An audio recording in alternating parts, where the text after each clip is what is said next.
Please, Day! Malapit babalik sa Sir, okay lang po lumapit ako kay Bibi. Okay, sir. Ano lang sa harap, sir? Kapag doon siya ka. Okay po. Susunod po. Marami sa inyo galing pang Norway.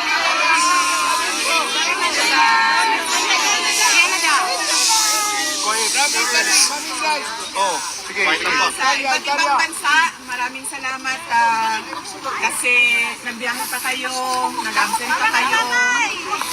At madami kayong pinagliban ng mga kailangan ninyong gawin para pumunta dito. So maraming salamat sa oras ninyo at sa pagpapakita ninyo ng suporta kay Pangulong Rodrigo Duterte.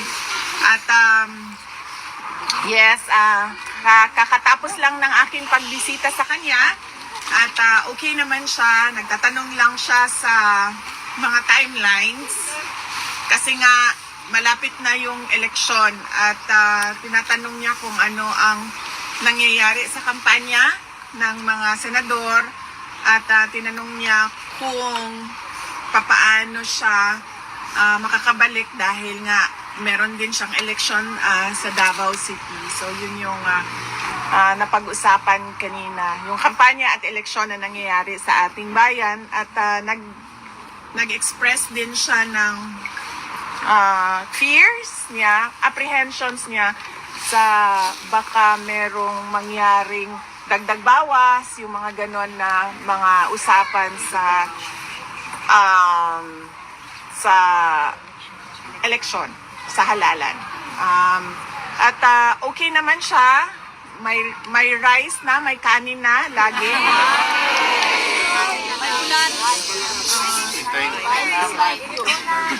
At yung mga taga Netherlands kahapon nagsabi sila iba daw ang pagkaluto ng ng kanin dito. Tinanong ko siya kung tama ba yung pagkaluto ng kanin. Tama naman daw. On that point, na-perfect na natin yung kanin, yung rice doon sa loob. At medyo mahina pa siya kumain kasi nga he's getting used to sa pagkain sa ulam. Kasi hindi Pilipino yung ulam, pero meron ng rice at meron naman siyang access sa gatas at prutas. Yun din yung hinihingi niya noon. So okay naman siya. Ang kanyang may mga sakit na si Pangulong Duterte, natural lang yon dahil mag 80 years old na siya. So merong doktor na nagmamonitor sa kanya at meron din silang nurses na nagmamonitor din sa kanya. Ang kanyang blood sugar, nilagyan na siya ng gadget para sa blood sugar niya. So nagano na silang parang electronic checking doon 4 times a day sa kanyang blood sugar. So medyo controlled naman ang blood sugar. Ang problema na lang natin ay hindi mapigilan yung pag-inom niya ng Coke Zero. Bago ako umalis, binilhan ko siya ng 4 na Coke Zero. Nag-iwan ako doon ng 4 na Coke Zero. Bumili ako para sa kanya at sinabi ko na once a day yan. Kasi ang grocery mo will come sa Wednesday. Ang grocery list mo will come sa Wednesday. So, once a day yung 4 na Coke Zero na iniwan ko sa'yo. At sabi niya, bakit? Sabi niya, bakit? Once a day lang ang Coke Zero ko. So, sabi niya, 3 beses daw kumakain araw-araw, breakfast, lunch, dinner. So, at least daw 2 cans of Coke Zero a day. Oh my God. So, I know, right? So, sabi ko sa kanya, okay, babalik naman kasi ako sa Monday kasi meron akong schedule sa'yo. So, 4 yan, gawin mo na lang 2 bukas, 2 sa Monday. And then, pagdating ko, bilhan na naman kita ng bagong stock mo ng Coke Zero. Yes, and then sabi niya, wala namang problema sa Coke Zero kasi wala naman itong sugar, so wala itong problema sa kayo. So, yes, I know. And then I said na, yes, it doesn't have sugar, but it has sugar substitute, so we have a problem with carcinogens, and then we will deal with cancer. Yeah. Sabi niya, I'll deal with cancer when it comes. I have diabetes, I'll deal with cancer when it comes. So, He's so brave. So right now, yes. So right now, I'm just keeping him comfortable, letting him, asking him to adjust to the ways inside, and asking him to observe the other detainees and how they do things, so that he knows how the system works inside. And then, well, yes, yun lang naman ang niya, ang kanyang damit. Sabi niya, ipadala daw yung maleta niya na nasa akin. So, ipadala yon. Ang kanyang Coke Zero, make sure na merong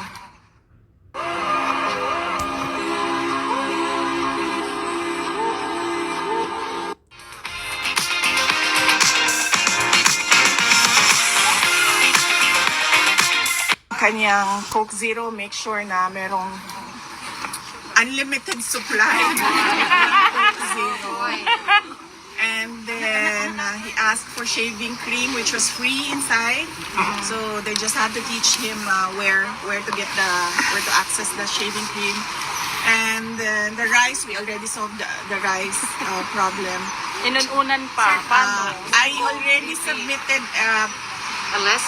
yes, a PDF file of Filipino recipes. I already asked the lawyer to send it inside, and then maybe they can consider cooking the recipes in the list. It was a very simple, simple. So you're not allowed to bring anything in, no? No. All right, okay. That's what we thought.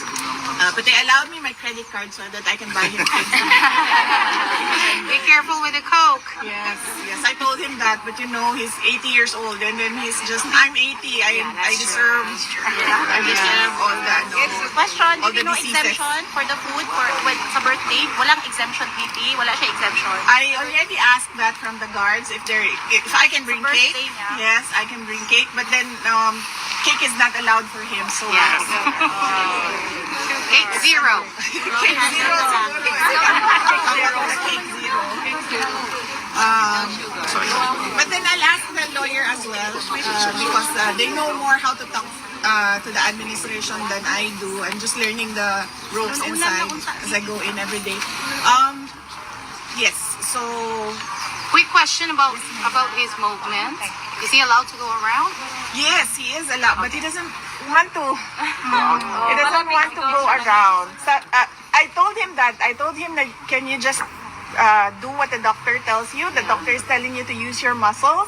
Right. He's not even allowed to do the wheelchair now Are because the there doctor wants him therapists to. or nurses coming in to help him out? Yes, there are. Everyone's helping him out inside. That's good.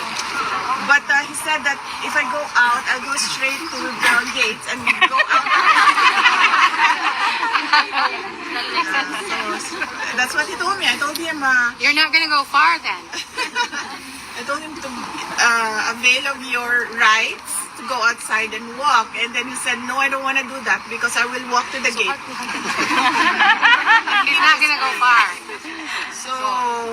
So yes, that is something that I have to work with him to Don't get worry, him baby, walking we'll bring him outside. home. Hindi sana po. Sa mga supporters, ma'am, ano yung message niyo kung anong pwede namin gawin? Like, pretty much all over the world, nandito ngayon eh. Kusa kami pumunta dito for to support Duterte. Yes, Yeah. yes. Oh, yes, I know. And I'm truly very thankful for that, for your expression of support to the President, and then for your expression of Our love. yes, solidarity, and of your, I don't have the word just now, but I can think of disgust of what happened to Absolutely. him, how he was taken from his country and brought to a foreign jurisdiction against his will. So maybe we continue to let the government know that what they did was wrong. What they did to a former president and a Filipino citizen was wrong. And then we demand that there be some sort of accountability in our country for what happened. Agree. So that it doesn't happen again. We cannot really remedy the situation right now. No? Sinasabi ko, hindi naman na natin siya maibabalik doon. But just to make sure that it doesn't happen again, because I heard, and I do not know if it's true, that there are other warrants of arrest coming out for other accused in the Supporters. case. So yes, we need to learn from what happened, and we need to make the government understand that they did something wrong. Ano ang dapat na narrative para sa mga tunay na supporters? Kasi maraming media din na nagbibigay ng kanilang interpretation. For us that truly support Duterte, ano yung pinaka-message sa lahat namin na ano yung talagang tunay na nangyari dito? Ang tunay na nangyari dito, I already consulted a lawyer, no? Ang tawag doon sa ginawa ay extraordinary rendition. Yun yung pagkuha ng isang citizen sa kanyang bayan at dinala siya sa ibang jurisdiction, in this case the ICC, a foreign jurisdiction or a foreign country, at kinulong. And ang gumawa nun ay ang gobyerno. Sa revised penal code natin, it's kidnapping, pero ang kidnapping ay gumagawa private individuals, di ba, mga kidnap for ransom gangs, ganun. Ang nangyari dito, ang gumawa ay yung gobyerno. At nakikita naman natin na hindi nila dinideny yung ginawa nila, at sinasabi pa nga nila, tama yung ginawa nila. Pero from the perspective of international law, it's all wrong. Hindi tayo member ng ICC na, di ba? Yes, we are currently not a member of ICC anymore. So there was no obligation to cooperate. Apart from that, the Philippine government questioned jurisdiction during the appeals. And although it was not taken up, it was not decided, the jurisdiction, but there was a dissenting opinion there by two judges that said that yes, there is no jurisdiction at this point in the investigations of the prosecutor. So, VP, are we waiting until September, or there's a remedy that we're yes, going to do? We're currently working on things for him. That's good. That's good. Because this is gonna happen like from here on until September. Everyone's gonna be here, so they don't want that. The neighborhood here don't want that. Okay. Not everyone will be here because it's a private, like. I guess what is happening right now will make the ICC understand as well. Correct. Yeah. Yeah. It's really good. What they're doing is an injustice. Just send them home. Filipino citizens. Just send them home. That's it. That's what we want. Send them home. Sir, yung aking double chin dyan sa... Yana mo gamay. Luluhod na lang po ako. Butas naman ang ilong ko yan. Sorry. VP, ka-clarify ko lang po kasi meron po kayong sinabi kanina dun sa kalagayan ni former president. So, papalik-palik po ba siya dun sa loob ng hospital facility sa loob ng ano? Or nandun na po siya sa kanyang room? Nandun na siya sa kanyang room. Doon na siya minomonitor ng doctor and nurse. Apo. And ma'am, kanina po narinig ko po isang tanong ng kababayan natin about dun sa letters. So hindi ko lang po narinig ng malinaw kung ano po yung nasabi niyo. Meron na po bang letters na kayo po yung kasi last time po di ba nabanggit niyo na kayo po yung nagbasa personally dun kay President Duterte. Meron po bang ganong instance ulit ngayon, ma'am? Hindi, wala. Ang mga letters kasi parang nandoon sa kwarto niya. Likely, nandoon talaga yun sa kwarto niya. Tinanong ko siya kung natatanggap mo ba yung mga sulat. Sabi niya madami. Baka nandoon sa kwarto niya. Meron po ba kayong idea, ma'am, kung paano po sinasala yun ng facility? Yan ang hindi ko alam. Opo. Hindi ko, kasi ako naglalagay din ako ng sulat. So, hindi ko alam kung nagre-redact ba sila ng mga information na sinusulat ko, hindi ko alam. Ma'am kahapon, last na lang po, ma'am kahapon po tinanong po, sorry po, excuse me lang po. Salamat po. Last time. Apo. Ma'am, kahapon po tinanong po namin kayo kung nabanggit po sa inyo ni former president yung birthday wish niya kasi sabi niya, kasi in next week na po yun, ma'am, di ba? Naitanong niyo po ba yon kay former president, ma'am? Ay, wala. Hindi namin napag-usapan yung birthday niya. Napag-usapan kasi namin yung scheduling sa next week ng bisita. Kasi darating na si Anileta at si yung kapatid ko, si Veronica. So, yun yung napag-usapan.